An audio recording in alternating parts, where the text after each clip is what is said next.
ემსახურება მანქანას, ასე ვთქვათ, ყველაფრის მოადგენა. იგივე პრივილეგია. პროვინციული ავტომობილი. უმაღლეს როცა ქვეყანა აი ამ გაჭირებულ მდგომარეობებს აგრაფინას როლს. და რა სიტუაცია? ეს ინსტიტუტის ხელმძღვანელი. მანქანა მაინც მოემსახურება. ვარაუდობ რაღაც არც ერთ შემთხვევაში ადგილობრივი კადრი იყოს.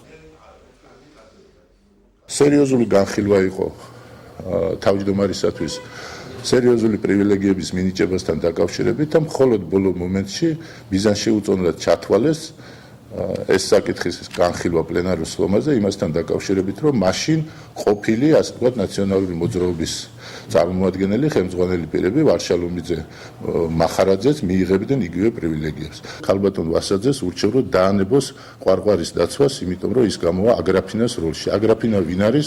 თუ კარგად უნდა გაიგოს, ნახოს ყვარყვარი ფილმი თავიდან ბოლომდე. თუ რამეს მოითხოვს, მომმართოს. თუ არა და ახლა ვინმე ბეჟან გობაძის განცხადებას ვერ მივადევნებ თვალყურს. თქვენც კარგად იცით, რომ არაფერი არ არის დაგეგმილი, იმიტომ რომ რაც დაგეგმილია, ის ხარდება ბიუროზე და სტომებზე.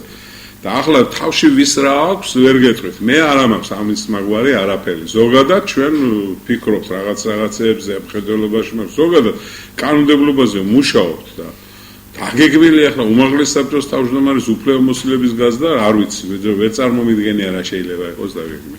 თუ კი დღევანდელი მოქმედი უმაღლეს საბჭოს თავმჯდომარე შემდეგი მოწვევის უმაღლეს საბჭოში იქნებოდა დეპუტატი, მაგრამ არ იქნებოდა უმაღლეს საბჭოს არც თავმჯდომარე და არც მოადგილე, მას ექნებოდა იმ დროისთვის ის პრივილეგია, რა უფლებებითაც იმ დროისთვის ისარგებლებს ან სარგებლობს უმაღლეს საბჭოს თავმჯდომარის მოადგილე.